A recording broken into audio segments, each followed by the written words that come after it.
10वीं और 12वीं के स्टूडेंट्स पहुंच गए हैं सुप्रीम कोर्ट, लेकिन क्यों?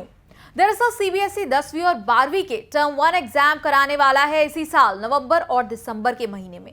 लेकिन ये एग्जाम होंगे ऑफलाइन मोड में, यानी स्टूडेंट्स को एग्जाम देने के लिए फिजिकली अपीयर होना होगा। और इसी वजह से ये स्टूडेंट्स पहुंचे हैं सुप्रीम कोर्ट, क्योंकि इनकी मांग है कि इन एग्जाम्स के लिए स्टूडेंट्स को मिले हाइब्रिड या ब्लेंडेड मोड का ऑप्शन, यानी जहां वो ऑनलाइन या ऑफलाइन ऑप्शंस में से चुन पाएं, अपने लिए तय कर पाएं कि उन्हें किस मोड में परीक्षा देनी है। आगे आपको इसकी पूरी डिटेल्स बताएंगे। नमस्कार, आप देख रहे हैं न्यूज तक, मैं हूं निधि तनेजा। आपको बता दें, पेटिशनर स्टूडेंट्स पेरेंट्स ने मांग की है कि सीबीएसई के 14 अक्टूबर को जारी किए गए ऑफलाइन एग्जाम वाले सर्कुलर को क्वैश किया जाए। साथ ही CISCE, जो कि 10वीं और 12वीं के स्टूडेंट्स के लिए ISC और ICSE एग्जाम कराता है, उसका भी 22 अक्टूबर वाला वो सर्कुलर क्वैश किया जाए, जहां एग्जाम को ऑफलाइन मोड में ही कराने की बात की गई है। पेटिशन में कहा गया कि मेजर सब्जेक्ट्स के लिए ये एग्जाम्स 3 हफ्ते चलेंगे, जिससे स्टूडेंट्स पर इन्फेक्शन का खतरा रहेगा।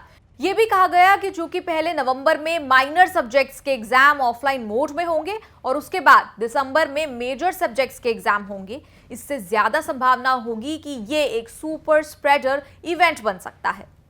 सोशल मीडिया पर सक्रिय स्टूडेंट्स #MakeTerm1Hybrid लिखकर ट्विटर पर अपना मुद्दा उठा रहे हैं और कह रहे हैं कि कोविड की वजह से ये साल उनके लिए काफी चुनौती भरा रहा।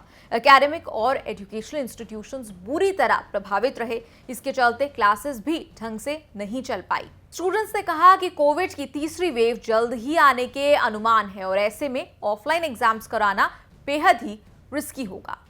उन्होंने ये भी तर्क दिया कि स्टूडेंट्स अभी वैक्सीनेटेड नहीं हैं। स्टूडेंट्स ने ये भी कहा कि जब स्कूल आने की अनुमति पेरेंट्स के कंसेंट के साथ थी, तो भला एग्जाम में कंसेंट की जरूरत क्यों नहीं है? आपको याद होगा, हमने पहले भी स्टूडेंट्स के इस मुद्दे पर बात की थी। तब भी हमने सीबीएसई के सामने ये तमाम सवाल रखे थे। हालांकि तब सीबीएसई ने ऑनलाइन मोड में परीक्षा कराने से साफ इनकार कर दिया था। सीबीएसई एग्जाम कंट्रोलर संयम भारद्वाज ने कहा था कि इस वक्त जरूरी है कि नवंबर दिसंबर में होने वाले एग्जाम्स में बच्चे भाग लें। उन्होंने कहा था कि अब देश धीरे धीरे उभर रहा है और तो और बोर्ड और स्कूल्स बच्चों की सेफ्टी के लिए ज्यादा से ज्यादा प्रिकॉशंस भी ले रहे हैं। भारद्वाज ने अपना तर्क देते हुए हाल ही में हुए कंपार्टमेंट एग्जाम्स का उदाहरण दिया था और कहा था कि ये एग्जाम्स बोर्ड ने ऑफलाइन मोड में ही सक्सेसफुली कराए थे। अब देखना होगा कि सुप्रीम कोर्ट का इस पर क्या रुख रहता है। ऐसी और खबरों के लिए आप देखते रहिए न्यूज तक।